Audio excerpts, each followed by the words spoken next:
प्रेम से बोलें, श्री रामचंद्र भगवान की जय, सीता मैया की जय, लक्ष्मण भैया की जय, पवन सुत हनुमान की जय। मात पिता गुरु चरणों में 68 तीरथ धाम रे। मात पिता गुरु चरणों में 68 तीरथ धाम रे। चरण सेवा से इन्हीं की कृपा से हो जाए पूरे काम रे। चरण सेवा से इन्हीं की कृपा से हो जाए पूरे काम रे। प्रभु स्वरूप है मात पिता गुरु, हर दिन उनका सुमिरन करो।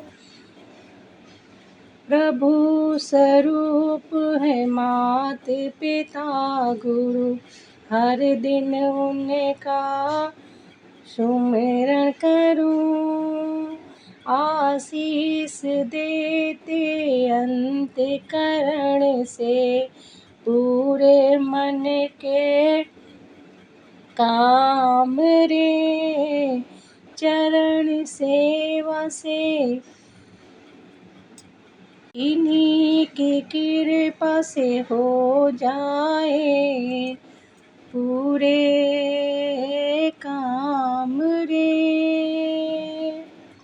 कहते हैं जो माता पिता के चरणों की सेवा करते हैं, अपने गुरु महाराज जी के चरणों की सेवा करते हैं, तो कहते हैं वो 68 तीर्थ धाम रे। और चरण सेवा से अगर हम अपने महाराज जी की, अपने माता पिता की सेवा करते हैं, तो जो भी हमारे रुके काम होते हैं वे हमारे माता पिता गुरु के आशीर्वाद से वो पूरे होते हैं। अनगिनत उपकार हैं इनके, ऋणी हैं जन्म जन्म के हम। अनगिनत उपकार हैं इनके, ऋणी हैं जन्म जन्म के हम। पाल पोस के बड़ा किया हमें, दुख सहे तमाम रे। चरण सेवा से इन्हीं की कृपा से हो जाए सारे काम रे। कहते हैं अनगिनत उपकार, हम कितना भी अपने माता पिता का जिंदगी में हम उनके उपकार का कर्जा नहीं चुका सकते। उनके जन्म जन्म पाल पोस के हमें बड़ा किया, हर दुखों को उन्होंने सहा। माँ न गीले में सो के बच्चे को सूखे में सुलाया। हम अपने माता पिता की सेवा करें, यही हमारे जीवन का सार है। चरण सेवा से इन्हीं की कृपा से हो जाए पूरे काम रे। पढ़ा लिखा के अच्छे सुयोग बनाए, अपना सुख कभी न देखा। पढ़ा लिखा के अच्छे सुयोग बनाए, अपना सुख कभी न देखा। भूखे रह करके बालक को देते अमृत पान रे। चरण सेवा से इन्हीं की कृपा से हो जाए पूरे काम रे। पुत्र को पात्र बन जाए, पर बुरा बालक का कभी न जाए। पुत्र कुपात्र बन जाए, पर बुरा बालक का कभी न चाहे। भक्त ऐसे माता पिता को कोटि कोटि प्रणाम रे। चरण सेवा से इन्हीं की कृपा से हो जाए सारे काम रे। माता पिता गुरु चरणों में 68 तीरथ धाम रे।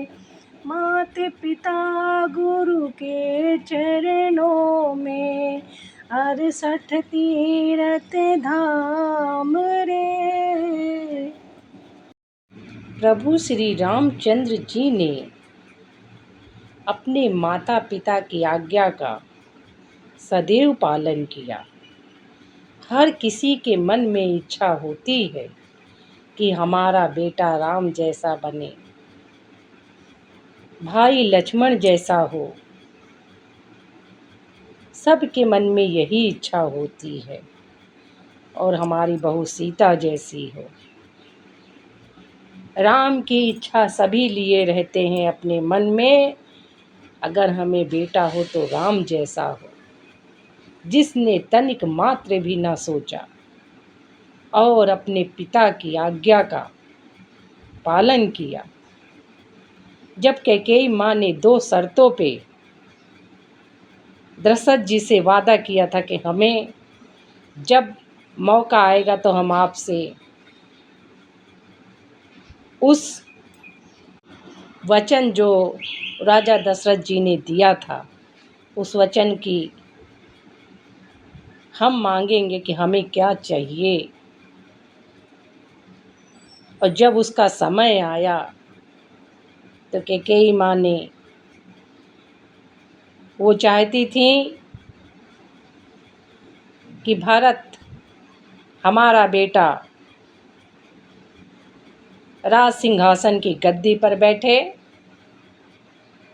और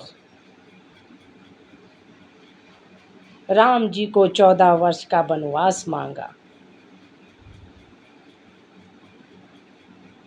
मगर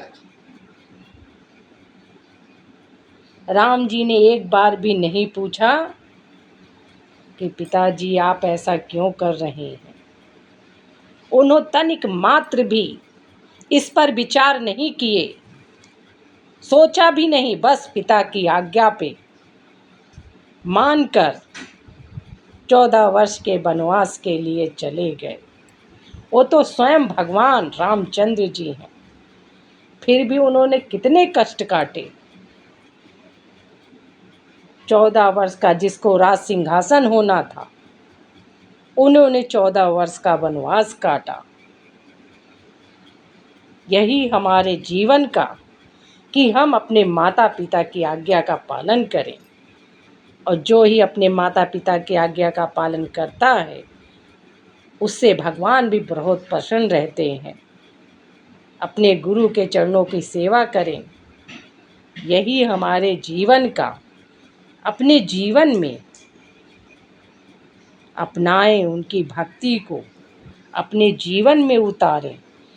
सत्संग ज़्यादा से ज़्यादा सुनें, क्योंकि यही हमारे साथ जो हम यहाँ कर्म करेंगे वही हमारे कर्म भगवान के पास लिखे जाएंगे। बाकी मात्र यहाँ से तो हम सब छोड़ के जाएंगे। मात्र अगर कोई चीज़ हमने अच्छी की तो वो है भक्ति। भक्ति हमारे साथ जाएगी। तो राम जी ने 14 वर्ष का वनवास काटा। उसके बीच में कितने लोगों का उद्धार किया 14 वर्ष का वनवास करने के बीच में। और हम प्रभु श्री राम जी के चरणों में कोटि कोटि वंदन करते हैं, प्रणाम करते हैं प्रभु के चरणों में। कि मुझ दीनहीन पर भी अपनी कृपा करुणा बरसाए रहें, ताकि हम भी अपने जीवन में भक्ति का सुमिरन कर सकें।